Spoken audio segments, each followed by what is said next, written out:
I smooth my navy dress as I park in front of my parents' modest ranch-style home.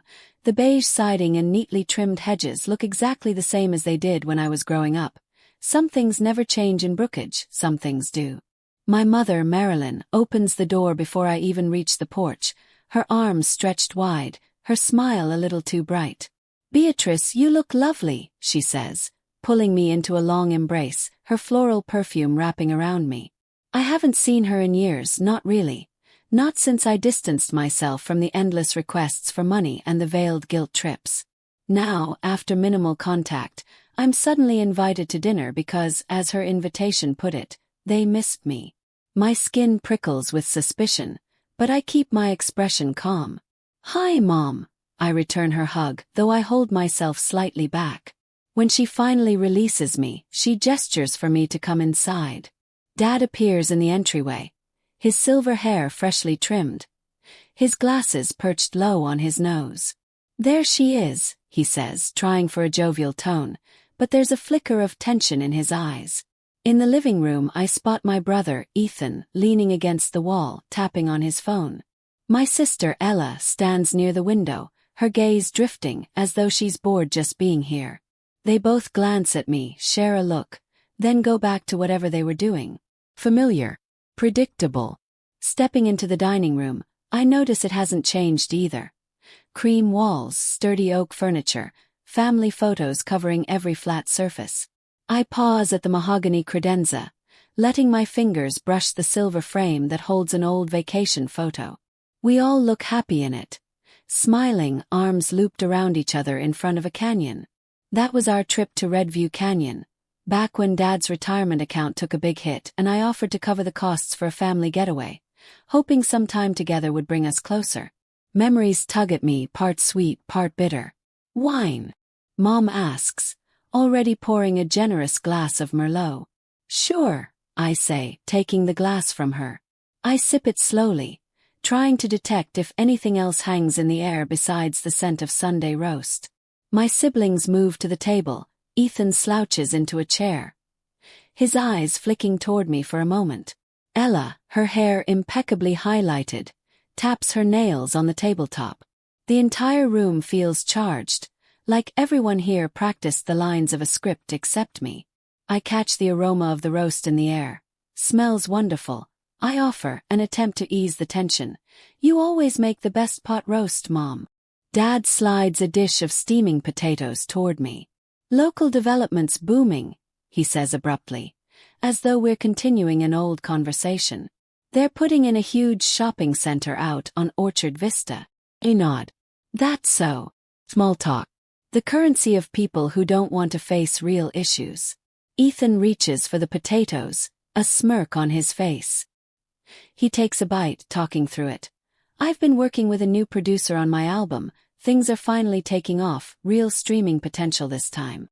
I swallow a piece of roast, the taste suddenly bitter on my tongue. All I can think about is the $15,000 I gave him last year for that other breakthrough. That never materialized. "That's great," I murmur. Ella, still scrolling through her phone, flicks her perfectly manicured nail across the screen. She turns the device toward me for half a second. "Look at this gorgeous cafe in Arcadia Falls," she says, though she doesn't really wait for me to see. I'm sure it's from some lavish trip she took. The trip I paid for when she cried about needing a final push to complete her business degree. She never finished the program, never paid me back. I press my lips together, remembering the cabin repairs I financed, the mortgage payments I covered when Dad was in trouble, the tuition I paid for Ella's multiple attempts at a degree, and the recording equipment I bought for Ethan. 10 years of giving while I told myself it was all in the name of family. Mom sets down her fork, clears her throat in this rehearsed way. Dad picks up the baton, clearing his own throat. We've been meaning to talk to you, Beatrice. Something important." I watch Ella's gaze lift from her phone. Ethan shifts in his chair. There's a sense of everyone else sharing a secret, one I'm about to be let in on.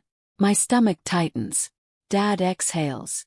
"We finalized our will." Mom nods, smoothing down her floral blouse with trembling fingers. "The house, the cabin, everything is going to Ethan and Ella." Blink. It's not an accusation, it's not an apology, it's just a statement. I see, I say, setting my wine glass carefully on the table. My mind zips back 10 years.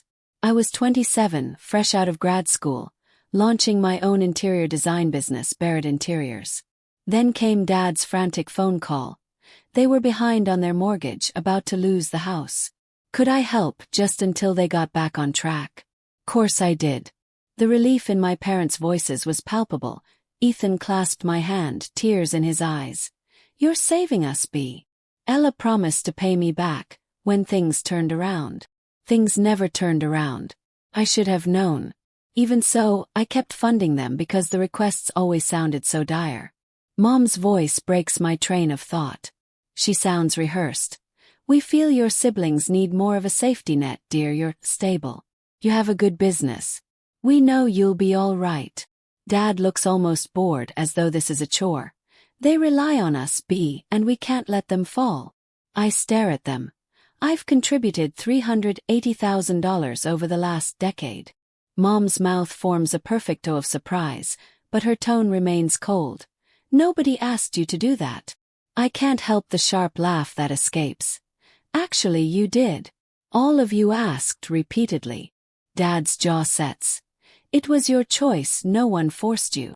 Something in my chest twists, a final snapping. 10 years of being the good daughter, the responsible one, the family banker.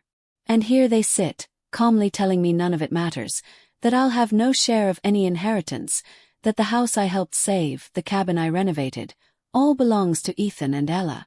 I stand abruptly, setting my napkin aside. Excuse me. My heart is pounding, but I keep my face composed. Outside, leaning against my car, I grip the steering wheel through the open window, my breath shallow, tears burning at the edges of my eyes. It's raining lightly, drumming on the hood. $380,000 gone. A decade of bailing them out gone. My mother's words echo in my ears. Nobody asked you, as though I imagined the phone calls, the tearful pleas, the text messages that said, just this once, B, I promise. Anger chases the sorrow away. I fumble in my purse for my phone, scroll through the meticulously organized spreadsheet I've kept of every single payment. Utility bills, mortgage payments, insurance, renovations, tuition, recording sessions, even trips. I see a line item from 2 years ago. $8,000 to pay off Ella's credit card so she wouldn't lose her apartment, the same apartment she posted photos from last summer, showing off a brand new Gucci bag. Then another from Ethan. $15,000 for a professional music video, never released because he didn't like the lighting. My phone buzzes with a notification from Walter, the cabin caretaker. Miss Williams, just letting you know Ethan had a huge party last weekend. Broken window in the sunroom. I've repaired it and added it to your invoice. The rage crystallizes into something cold. An ice shard that lodges beneath my ribs. I start my car, drive home through the watery darkness, and don't shed a single tear. Hours later, my kitchen table is buried in a sea of documents.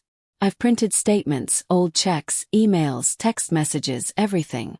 The overhead light casts harsh shadows. It's past midnight, but I'm not tired. I'm more awake than I've ever been. I begin making calls, canceling auto payments, the mortgage, the utilities, the shared credit card. One by one, I sever the financial ties. With each confirmation, I feel a trickle of relief slip past my fury. My phone pings, a message from Mom.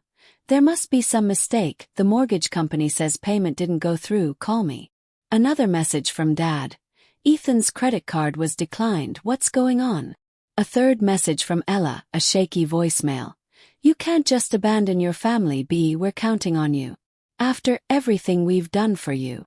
I press my lips together, forcing myself not to scream at the hypocrisy of that statement.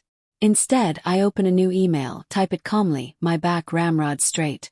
Effective immediately, I will no longer be providing financial assistance. Attached is an itemized list of every payment I've made on your behalf over the past 10 years, totaling $380,000. You are all capable adults, and it's time for you to take responsibility for your own lives. Sincerely, Beatrice Williams. I send it. Setting the phone on silent, I stare out the window at the dark skyline of Brookage, where the twinkling streetlights look vaguely like mocking eyes. For the first time in a decade, my mind is quiet. No more calculations about how to shuffle money from my design business into my family's endless pit. No more bracing myself for the next tearful plea. A single bird cries in the distance, and it almost sounds like a celebration. I'm woken early by the doorbell. Donna, my 78-year-old neighbor, stands there with a casserole dish. "Thought you could use this," she says, not unkindly. I usher her inside.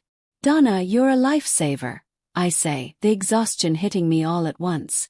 She sets the dish on my counter, then looks around at the stacks of papers, the expressions of betrayal and anger captured in the texts from my family.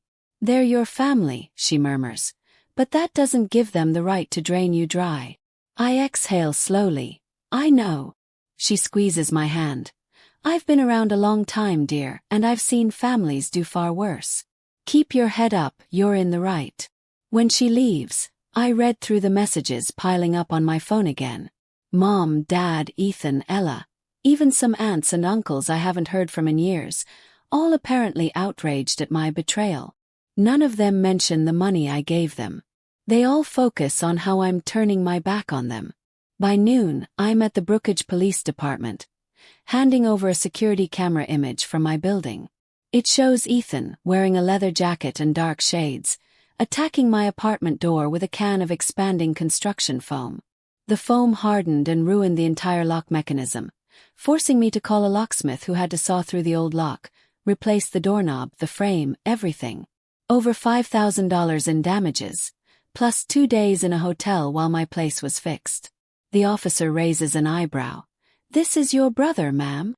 I hand him the printed screenshot. "Yes." He sighs, starting a report. "Would you like to press charges?" "Yes," I say, my voice hollow. "I have all the receipts." For a second I think of the heartbreak this will cause, the phone calls from outraged relatives, the message that inevitably comes when you bring the law into a family situation. But then I recall the dryness in my mother's voice when she said they were leaving me out of the will, the sneer on Ethan's face in that footage, the repeated dismissals of my generosity as if it never mattered. I lift my chin. "Yes," I repeat, firmer. The next day, my attorney finalizes the paperwork for small claims court over the door damage, plus a civil suit for compensation. She schemes through the rest of my evidence. "This is solid," she says, indicating the threats from Ethan's texts. "We can leverage these in negotiations." A pit forms in my stomach, but I force myself to remain resolute. Family or not, they can't keep harming me. Days pass. A wire transfer appears in my account.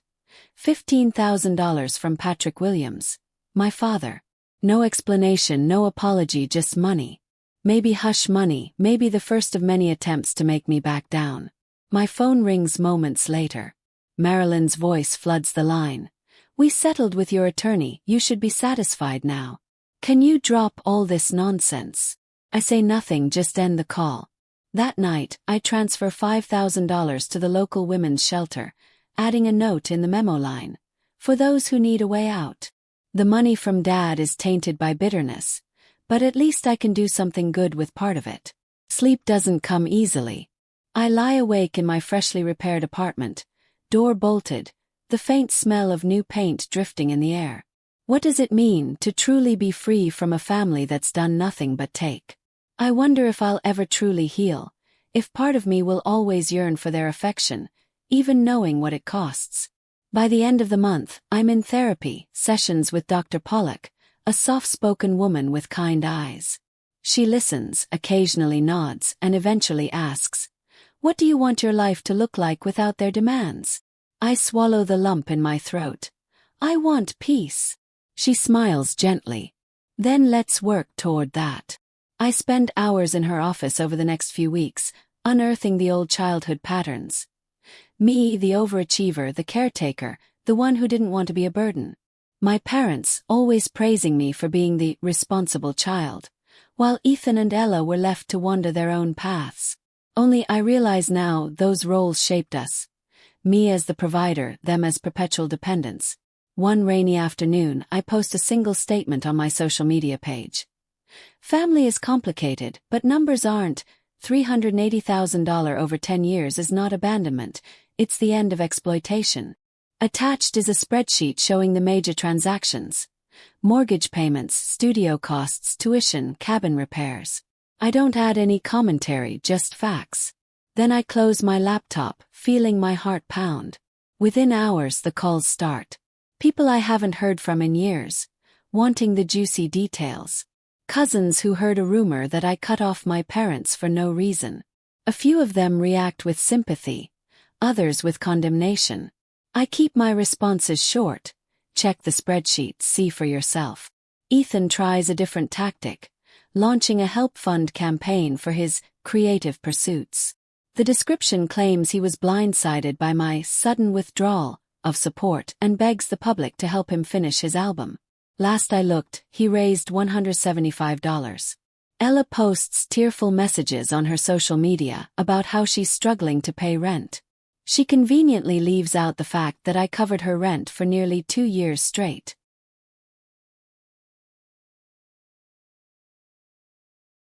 Mom emails me that her new job at the Sunnyland Diner is embarrassing. Dad picks up shifts at Miller's Hardware. It's a far cry from the comfortable life they had while I was paying their bills, but I can't bring myself to feel guilty.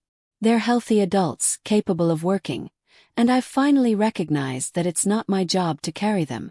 One day, Ella shows up at my office unannounced, hair in a messy ponytail, face streaked with tears. "B," she whimpers. "I lost my job, I'm behind on my car payment, please, I just need a loan." I stare at her, remembering the frantic swirl of anxiety I used to feel, the compulsion to fix everything. But the old reflex is gone. "I can't help you," I say calmly.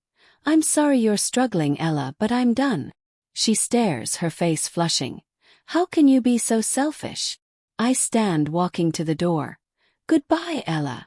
My heart pounds, but I don't waver. After she leaves, I lock the door, leaning against it with closed eyes. I can practically feel the echo of her words lingering in the office. Selfish. That's what they've always said about people who keep what's theirs. Another week passes and then Mom calls. "We'd like to have a family meeting at Lakewood Coffee, just to talk everything out."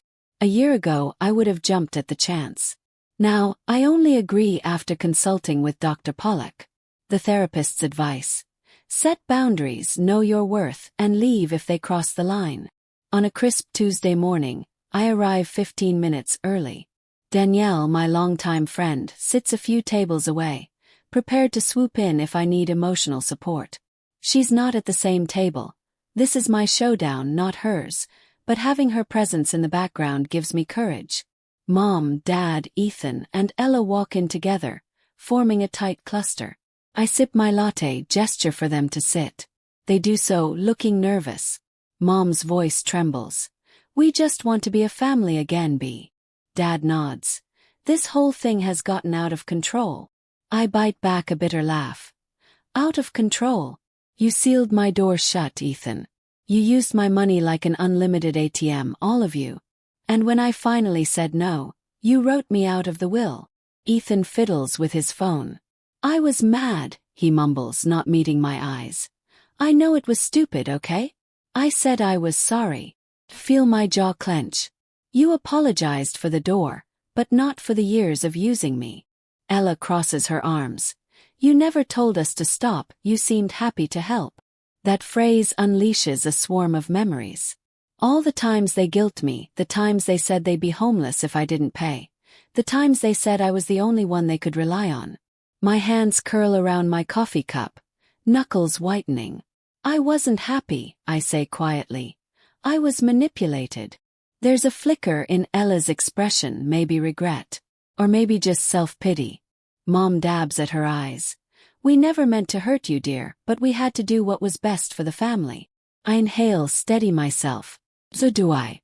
That's why I've cut off the money. That's why I won't be a part of a will that excludes me after I saved your house, after I financed your lifestyles for years. Dad bristles. "If this is about the inheritance." "It's not. I say, lifting a thick folder from my bag. Inside it, I've gathered a thorough account of everything. This is a record of every payment. I'm here to say I'm done. If you want a relationship with me, it won't be funded by my bank accounts. I'll consider speaking with you again if you want to go to family therapy. But if you just want to guilt trip me into giving more, I'm leaving right now. Tension holds the moment hostage. A hush settles around our table despite the hum of coffee machines and quiet chatter elsewhere. We'll think about therapy, Mom says after a pause, clearly uneasy. We can't just fix this overnight, Dad mutters. I'm not asking you to, I reply. I'm telling you that if you want me in your life, you'll do the work, or I walk away. Ethan stands abruptly, shoving his chair back. You've changed, B, he accuses. You used to be so caring, so giving. I stare him down. I still care, Ethan, just not in the way that enables you to avoid responsibility. Ella avoids my eyes, fiddling with the sleeve of her sweater. Maybe she's realizing the free ride is truly over. What if we really do try, she asks quietly.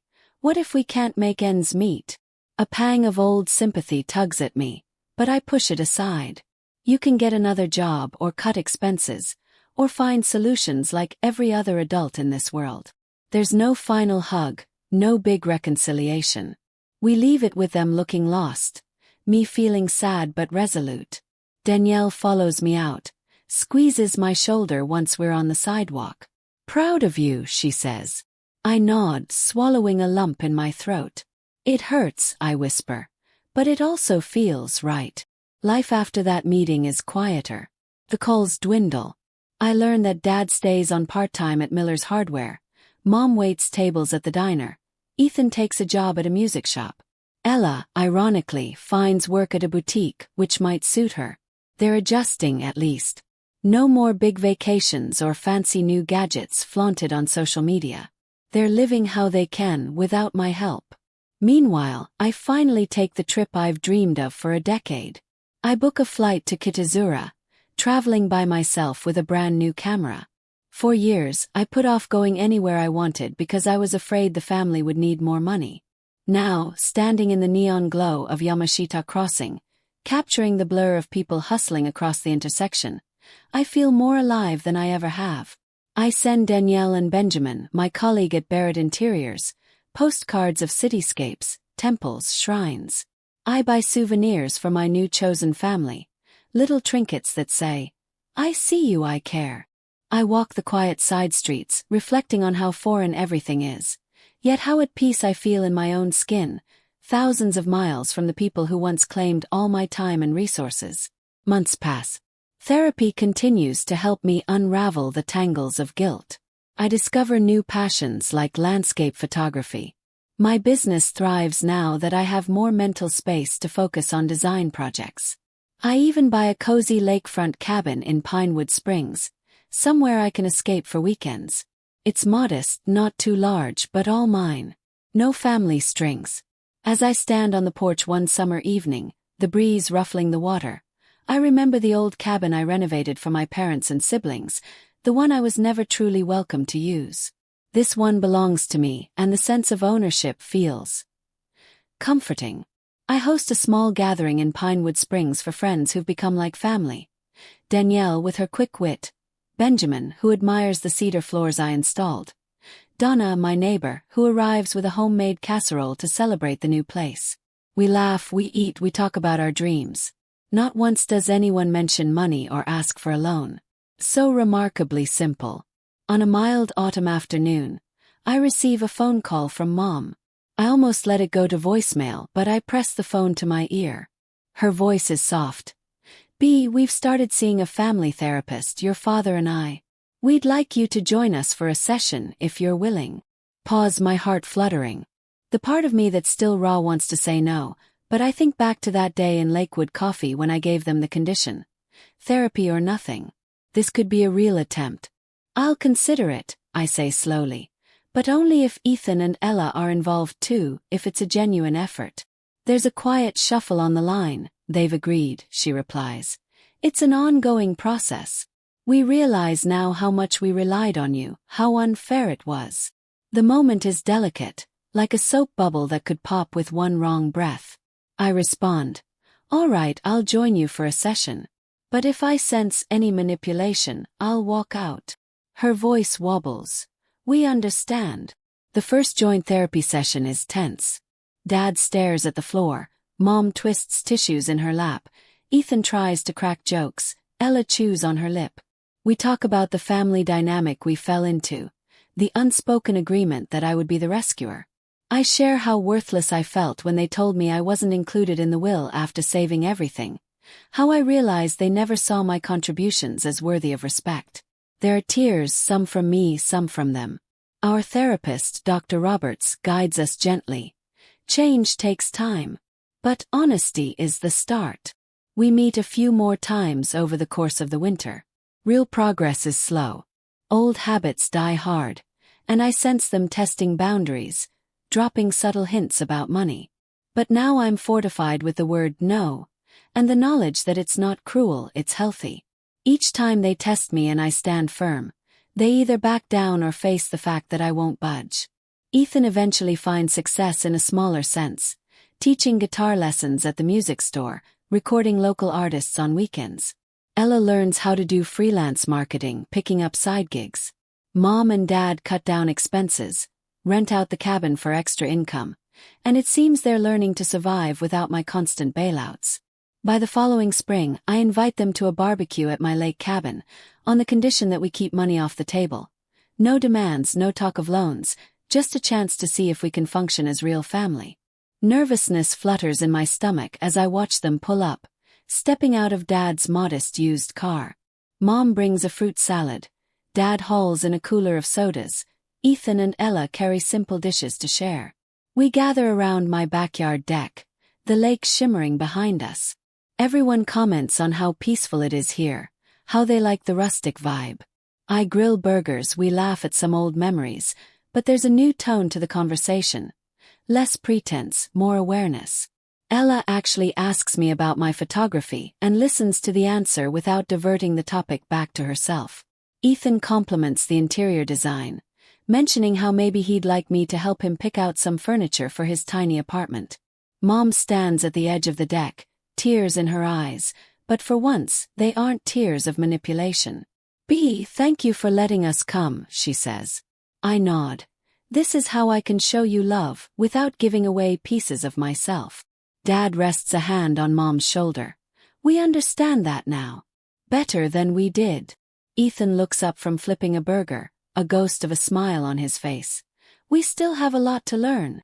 Ella nods, softly adding, but we're trying.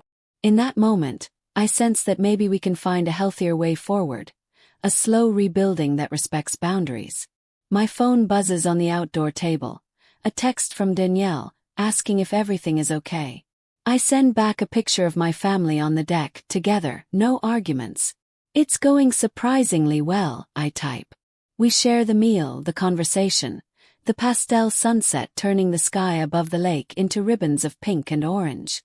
When the evening winds down, they pack up their dishes without me prompting. They help tidy up, and I walk them to the door. No one asks for money, no one demands I fix anything. We hug goodbye. It's tentative but genuine. After they leave, I sit on my porch swing, gazing at the rippling water. A loon calls in the distance, the lonely sound echoing across the lake. Something inside me feels lighter, like a knot that's been gently loosened. I remember Dr. Pollock saying, healing doesn't mean returning to the old normal, it means creating a new one. It's true that I'll never get back the time or money I poured into my family, but maybe, just maybe, I can build a healthier relationship with them now that I've set boundaries. If they respect those boundaries, we might have a future, one that doesn't cost me my well-being. If they don't, I know I have the strength to walk away. Over the following months, we keep things measured. We meet for dinner occasionally, but we rotate who pays or we split the bill.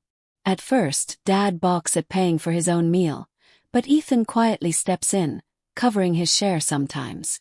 Ella picks up a check once, clearly proud she can afford it. Progress is uneven, but it's there. We talk about everyday life instead of money. My business grows further.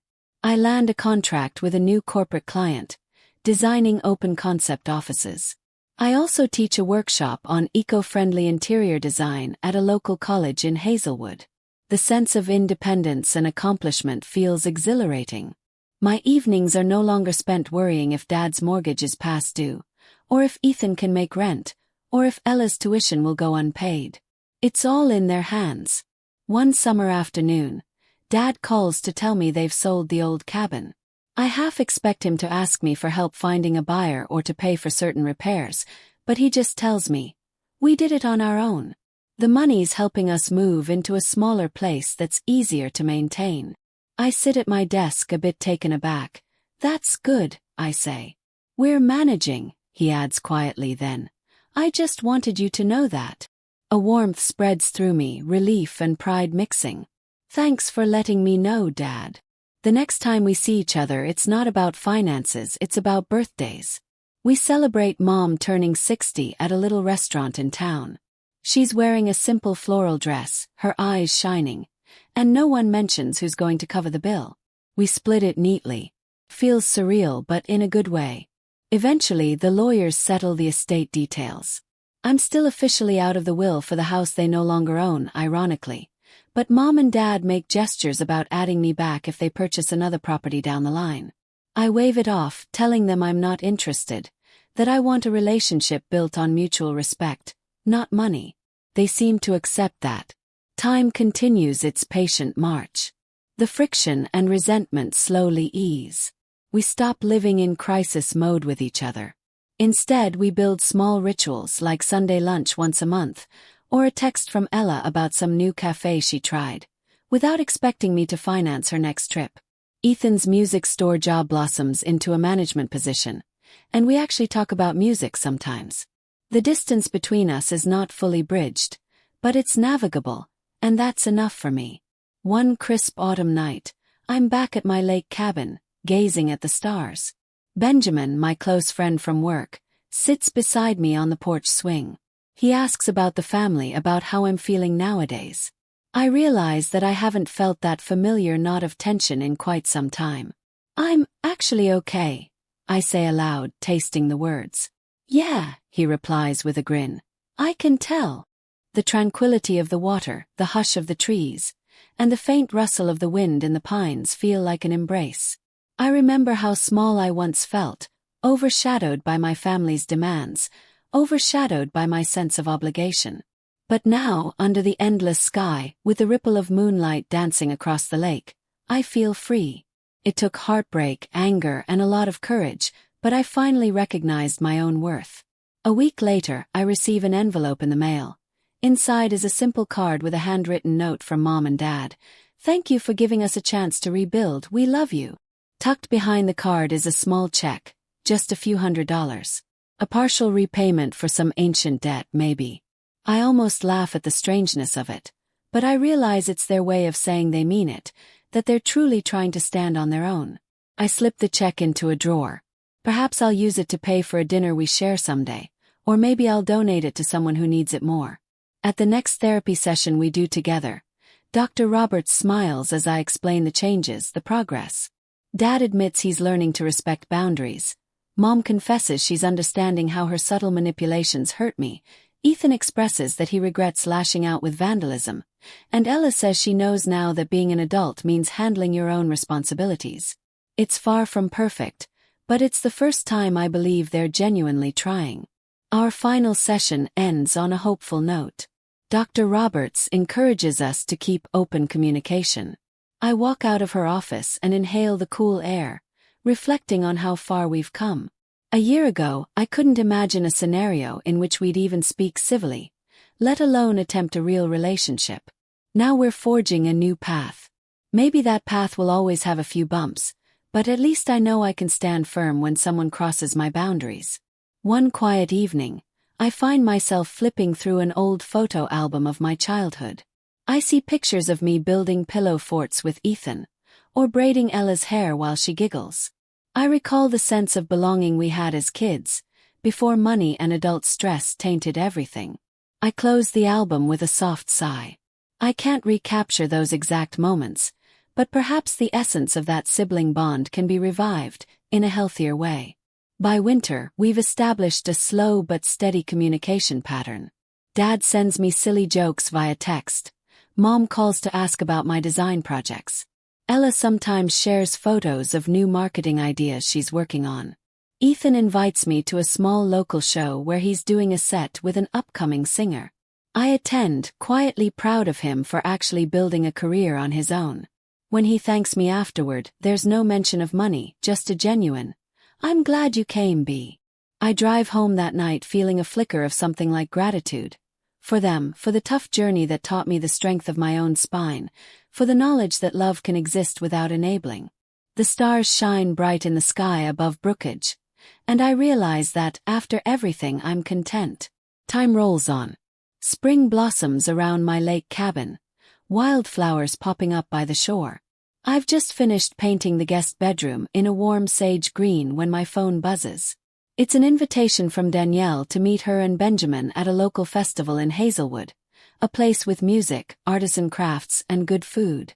This time, I can say yes without worrying about a sudden family crisis or an unexpected expense draining my account.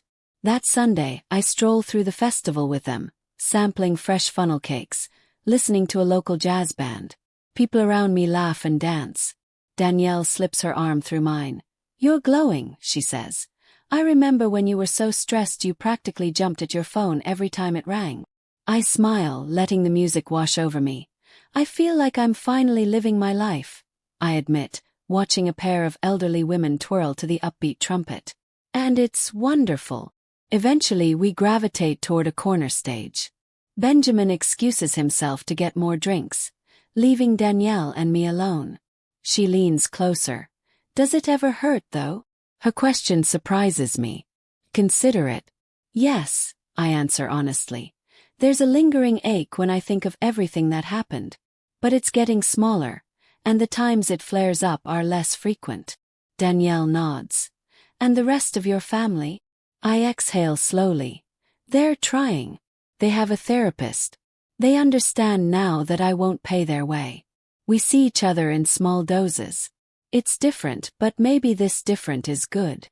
She smiles. "I'm glad."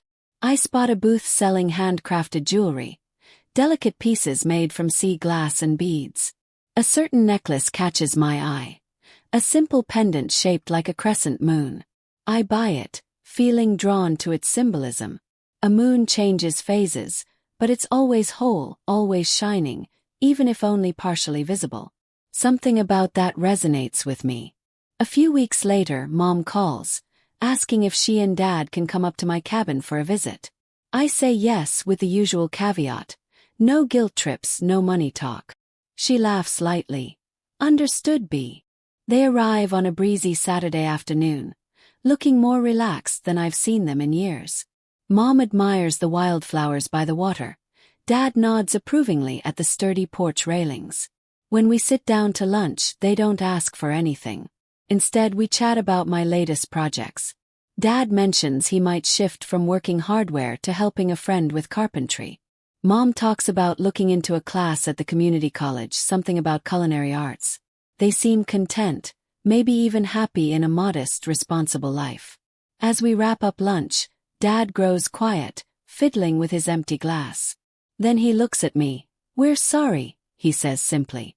Mom puts a hand on his shoulder, nodding. They don't elaborate, they don't blame me, they just let the words linger. I feel tears prick my eyes, but they're tears of release this time. I reach across the table to squeeze Dad's hand. "Thank you," I whisper. The sun filters through the cabin windows, illuminating dust motes dancing in the air. A sense of calm washes over me. If someone had told me a year ago this day would come, I would have laughed in disbelief. But here we are, a simple moment of connection, an apology, a willingness to move forward. Time continues its gentle progression, like ripples on the lake. I keep building my life in Hazelwood, expanding my design company, exploring photography, hosting dinner parties with friends who have become like family. Occasionally, I see Ethan and Ella, each forging their own path at last. Sometimes I go weeks without hearing from Mom and Dad, but when we do connect, it's not out of desperation, It's out of genuine interest. On a mild summer day, I host a bigger gathering at the cabin. Danielle and Benjamin come. Donna arrives with her granddaughter, and a few colleagues from my design business join. Around dusk, I'm surprised to see Ethan's car pull up, with Ella in the passenger seat, Mom and Dad in the back. They step out tentatively, scanning the driveway as if unsure they're welcome. I wave them over with a smile. Come on, we're just about to start the bonfire. They mingle politely, chat with my friends, share jokes. I can tell they feel a bit like outsiders, but it's a step forward that they want to be here in a normal context, not to ask for anything. After a while, Dad helps Benjamin with the firewood, while Ethan tunes a guitar for an impromptu sing-along, and Ella laughs over a story Donna tells about an ancient neighborhood rumor. Mom stands beside me, sipping lemonade, smiling as she watches. She glances my way. I like this, she confides softly. Seeing you happy, surrounded by people who care about you. I nod, warmth spreading in my chest. I like it too, Mom. When the fire crackles to life, casting dancing flames against the twilight sky, we gather around, telling stories, laughing. I catch myself blinking back tears of gratitude. This circle around the fire might not be the family I grew up with in its original form, but it's the family I've rebuilt. Some by blood, some by choice. And for the first time in a decade, it feels balanced, it feels right. Later in the night, as the embers glow, Ethan starts softly strumming a tune on his guitar, humming a melody. Ella hums along. Dad dozes in a lawn chair. Mom leans against him. Danielle and Benjamin talk quietly, arms around each other. Donna's granddaughter snaps photos on her phone, capturing the flicker of the flames, the relaxed faces around the circle. I close my eyes, listening to the music, the crackle of wood, the murmur of conversation, and think about how far I've come. I was once a prisoner of obligation, funneling money and energy into a bottomless pit, all for the sake of being the good daughter. But I learned, through pain and heartbreak, that love can't be bought, and respect can't be forced. I found the courage to say no, to demand boundaries, and in doing so, I found my own worth. My story doesn't end in a perfect Hollywood reconciliation. My parents will never undo the hurt they caused. Ethan and Ella may not completely grasp the magnitude of the strain they put on me, and I still have pockets of sadness over those lost years. But I have something more precious now. Peace and a newfound sense of choice in how I give and receive love. As the moon climbs higher, shimmering across the lake, I let the cool night air fill my lungs, contentment pooling in my heart. I think about tomorrow and the next day and all the future holds for me. A future not dictated by guilt or financial entanglements, but by the confidence that I can shape my own path. Slowly I stand up, dusting off my jeans. Anyone want s'mores? I call out, heading for the makeshift table where graham crackers, chocolate, and marshmallows await. There's an enthusiastic chorus of yes, from family and friends alike. And in that moment, I feel the gentle glow of a happiness earned, not inherited, a happiness that, this time, belongs entirely to me. Thank you, Mom whispers again, catching my arm for just a moment as I pass. For inviting us, for giving us a second chance. I meet her gaze. I see regret there, maybe some lingering guilt, but also genuine warmth. We all deserve a chance to do better, I say, offering a small smile. Then I hand her a marshmallow stick. She laughs softly, stepping toward the fire with me. The night air is gentle against my face, the future unfolding in front of me, free from the chains that once held me down. And somehow, after all the drama and all the tears, after all the betrayals and finally standing my ground, I've arrived at a place that feels like true family. A place where each of us can stand on our own yet still choose to stand together. If you enjoyed this story and want to hear more jaw-dropping tales, make sure to subscribe and hit the bell. Your support means everything.